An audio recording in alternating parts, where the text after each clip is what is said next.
Aujourd'hui, le procès, c'est demain entre Mame Mbaye Niang ak ki nga xam ne moom mooy Ousmane Sonko. Est-ce que nécessité na mobilisation bi ñu gis mobilisation du côté du pouvoir avec les forces de l'ordre barricader la maison de Ousmane Sonko lu ci nekk daanaka ci opposition beneen côté également mobilisation des leaders de Yewwi Askan Wi plus exactement ñi nga xam ne ñoom ñooy Pastef. jaar na ko li ma waxoon ci njëlbeen bi rek il faut que lépp loo xamante ni dafay dalal xel yi. lépp loo xamante ni dafay indi jàmm parce que nous sommes un pays de dialogue loolu tamit bu ñu ko fàtte bu ñu fàtte ne le code consensuel de Kéba Mbaye en 92 dialogue la woon c'était le fruit d'un dialogue xëy ñu rek Kéba Mbaye taxaw daal di jël ay nit ne leen dafay réfléchir pour def dialogue déedéet c'était le fruit d'un processus de consultation boo xamante ni Abdou Diouf def na ko dem ba xam ne situation bi nii mu jëm baaxul ci réew mi ñu def un code consensuel mais damay wax toujours ça bu ma cité loolu dama naan un code ne vaut que par son application et surtout taxawaayu ñi nga xamante ni ñoom ñoo ko seq il faut que ñu bokk yéene ci ne dañoo bëgg a dem ci jàmm il faut que ñu bokk yéene aussi ci ne dañoo bëgg a dem ci dialogue parce que malgré le code consensuel de Kéba Mbaye en 92 maître Babacar Seye est tué en 93 donc ñu duggaat ci beneen cycle boo xamante ni c'était encore difficile un juge constitutionnel ñu assassiné ko donc li ma bëgg a wax mooy il faut que les hommes politiques mériter aussi stature bi am leadership bi am li ñu naan gentleman agreement bi nga xamante ni mooy xel mu sell mi nga xamante ni dina tax ñu mën a dem ci mbir yi ba nga xamante ni kenn du lor kenn donc pour revenir sur li nga xamante ni moom mooy xew de part et d'autre mooy la mobilisation li may fàttali rek mooy on a encore besoin de gens comme Kéba Mbaye yoo xamante ni dans ces moments troubles dinañ mën a woo les partis dem ak moom ci dialogue parce que pour man dialogue boobu rek moom mu ñu ci génn mën a génn tey ñu toog waxtaan xool mbir yi fan lañ koy wéer parce que li ma gëm ak li may gis li may suivre nii contrairement à ce que les gens pensent gëm naa ne les deux camps yëpp fi mu ne nii dialogue bi moo leen gënal parce que pour man bu fekkee ne amuñu gêne amuñu kersa ci li nga xamante ni xew ci réew mi bu fekkee ne amuñu gàcce tey ci sunu doom yi xëy mënuñoo jàngi école bu fekkee amuñu gàcce ci suba am malade yu bari yoo xamante ni mënuñoo dem rendez-vous parce que nee nañ dëkk bi wóorul su fekkee amuñu gàcce ci ne la plupart des banques pour ne pas dire toutes les banques dañuy tëj nit ñi mënuñu dem seen business mais le Sénégal mérite mieux que ça man loolu mooy suma conviction et que aujourd'hui pour man li mën a décanter la situation c'est aller vers un dialogue Sénégal c'est un pays de dialogue te li fi xew nii du beesul de. alors sa position parce que bu ñu déggee souvent bëgg nañu am sa position ba ci caractère politique bi ñenn ñi jàpp ne procès bi am na ko à votre avis procès bi dafa am caractère politique. am na ay relents politiques malheureusement parce que boo gisee justice yenn saa yi dañ am ñu koy soxla ñu gis mu yeex trop quand il s'agit pas d'un homme politique damay wax ne la justice sénégalaise elle est rendue au quotidien pour les personnes ordinaires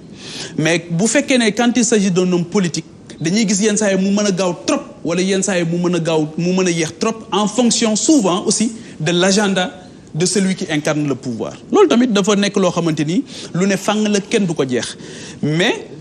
en tout état de cause man li nga xamante ni mooy suma conviction mooy que ne su fekkee ne loolu dafa nekk loo xamante ni lu avéré la li ñuy interpeller mooy les acteurs de la justice xam ne képp koo xamante ni nekk nga ci position boobu ku fi dee wala ku fi gaañu wala lii yëpp ma fi évoqué nii yow da nga am une lourde responsabilité boo xamante ni am na te juge Amidou Dème dafa am lu mu waxoon avant muy génn bi mu génnee ci justice te loolu képp koo xamante ni aussi dañ lay yàkkal ci gaal boo xamante ni kenn bëggu cee lekk taq na war ngaa fexe boobu dul ci lekk te juge Amidou Dème dafa wax ne j'ai démissionné d'une justice qui a démissionné et cette justice là bu démissionné mooy nous sommes tous en danger donc loolu dañ leen di interpeller ci seen responsabilité bi nga xamante ni am nañ ko war a nekk une plage de confiance parce que bu ñu amul plage de confiance boobu ci justice ba nga xamante ni kenn ku ci nekk boo jógee di fa dem sa xel dina ci dal su boobaa aussi malheureusement rupture de confiance boobu mooy indi défiance et souvent moom mooy indi insurrection malheureusement donc moi j'en appelle à la sérénité mais surtout au sens. Jëloo benn position depuis bi ñu commencé ba tey souvent vous analysez en quelque sorte aspect analyse politique bi wala le politique. non analyser wu ma loolu mooy suma position. suma position mooy li ma bëgg laa wax yemuma ci constat bi. on a constaté ñàkkuñu ñuy constaté à longueur de journée à travers les plateaux de radio et de télé da ngay gis ñoo xamante ni dafa mel ni léegi loolu mooy seen liggéey ils écument tous les plateaux de télé pour raconter la même chose pour dire les mêmes évidences raconter les mêmes évidences notre responsabilité en tant qu'homme politique aussi c'est de faire des propositions de sortie de crise parce que bu ñu nekkee ci crise dañuy jàpp ne début de solution la mais la position bi nga xamante ni moom la ñuy am fondée sur une analyse juste boo xamante ni lucide et objective mooy dañ naan lii am na ba pare du ma fi nekk di enfoncer des portes ouvertes dama naan lii am na maintenant nan la ñu mën a def ba solution am man loolu moo ma intéressé situation bii ñu nekk tey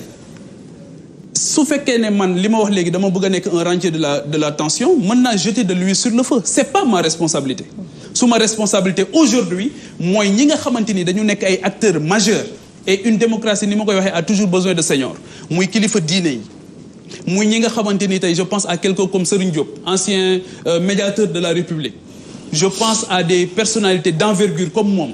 mais ñooñu tey jii war nañu entrer en jeu dajale acteurs yi autour d'une table négocier waxtaan pour xool nan la ñuy mën a jéggi ci li nga xamante ni jàpp naa ne suñ ko deful on est au bord du précipice mais honorable te le pire peut arriver. yow dafa mel ni yaa fi toogal neutriote yi ndax sa position dafa neutre ci lépp. mais en fait xaw ma lan ngeen bëgg xam nga bu fekkee ne mooy li ma wax ne xam nga loolu yëpp ay ñiy manipuler ñoom ñoo koy wax loolu amut. Même le journaliste la neutralité même elle n'existe pas c'est l'objectivité qui existe. parce que nit ki fenn fu ci nekk da ngay far man fi ma li nga xamante ni moom mooy sama position depuis le début maa ngi koy wax di ko affirmer te loolu mooy sama position bi dafa am une cohérence boo xamante ni moom lay suivre nee naa le 17 juin laa ne te boobu ñoo ngi waaj a dem ci élection législative 31 juillet ma ne jot nguur comme bëgg a ñàkk nguur warul tax kenn dee man loolu mooy sama position man nan lay def ba ñu sauver situation bi pour man loolu mooy nekk responsabilité en politique xam nga lu tax aujourd'hui les gens qui ont créé des partis politiques dans ce pays là di def politique mais sénégalais yi dafa dem ba au lieu que ñoom xam nga booy créer parti politique wala ngay créer mouvement politique c'est pour régler les problèmes des sénégalais mais dafa mel ni sénégalais yi léegi à leur tour ñoom ñooy retourner pour régler problème homme politique yooyu nekk ci biir parti wala ci biir mouvement yi c'est pas notre responsabilité c'est d'être des solutions quelqu'un qui veut être une solution pour les préoccupations des sénégalais ne doit pas apparaître comme un problème moi je veux pas être un problème sur le problème ou bien sur les problèmes dama bëgg a jël de la hauteur observer xool xam li xew daal di wax ne lii jàpp naa ne mooy jaan ji nga xamante ni moo fi nekkoon di matte jamono bu ci nekk jaan ji tant que fexe jóguñu ci ba mu arrêté di matte wala ñu jëlee ko fi. mais foog nañu da ngaa observer ba pare doo dugg ci politique les mêmes faits mais j'ai observé pendant longtemps doo ci dugg. donc li ñuy xaar mooy ay actes yoo xam ne da nga koy poser. mais tout simplement pour ñu observer. mais une certaine parole c'est une forme d'action. Le verbe wax. Les grands discours ont façonné l'histoire du monde Fatou loolu du ma la ko jàngal donc am na ci loo xamante ni qu'est-ce que les gens veulent comme acte lan la ñu bëgg. par exemple classe politique bi ñu réagir après li amoon ci buntu kër Ousmane Sonko xëccoo beeg dugal ci oto bi beeg sotti nañ ko loo xam ne poson lañ ko jàppee wala tookeeg loolu yow ndax def nga ci réaction publiquement wala dem nga seeti ko fa mu tëddoon. waaw xam nga ku ci nekk ak ni ngay approche bi ngay am moo tax sànq ma ne. jamono bu ci nekk man léegi homme politique la damay xaar ba xam li xew su ma xamee li xew doog a prononcé wu donc foofu aussi face à cette situation c'est la posture que nous avons eue donc lépp loo xamante ni injustice la fu mu mën a dal ñun dañ koy condamner jusqu'à la dernière avec la dernière énergie dañ koy condamner de façon ferme donc toutes ces injustices là yi nga xamante ni nit ñi ñoo ngi koy vivre de part et d'autre muy Ousmane Sonko muy Khalifa Sall dans l'affaire Khalifa Sall comme dans l'affaire Karim Wade comme dans l'affaire Ousmane Sonko au mois de mars 2021 mais ñëpp xam nañ ne ñun condamné nañ ko xeex nañ ci bay bëgg a dee au contraire ñun sax biñ ci xeexee ba pare toll nañu guddi yoo xamante ni li ñu gën a métti en politique ñooñu nga xamante ni da nga leen doon jàppal tànk da ngay gis ne foofu la jógee loolu moo tax ma ne man du ma opportuniste politique du ma rentier de la tension mais j'ai le courage de mes non ci biir élection yi gis nañu ne am na ñu fi taxaw daal di ne coalition wàllu bu weesoo coalition wàllu ak Yewwi ñi ci des ñëpp ay kii lañu ay éléments du pouvoir lañ ce qui était archi faux loo xamante ni du dëgg ay góor yu set wecc ci jóg ànd ak yow di def politique am yéene dugg politique loolu politique boobu laa ne ñun suñu génération waruñu ko nangu man duma ko nangu tey jii nee naa la li gars yi di def muy manipulation politique ñun mën nañu ko xam nañu lu ñu koy defee mais tànnuñu loolu dafa am leneen lu ñu tànn dañoo tànn su ma ñëwee toog Ndeye Fatou Ndiaye ma wax ko li nga xamante ni moom laa gëm lu ma gëmul du ma ko wax te duñu ko def tamit ci politique. donc parce que noonu la ñu bëgg a àndee ak sénégalais yi noonu la ñu àndee ak ñoom bi nga xamante ni métier bi ñu ma xamee woon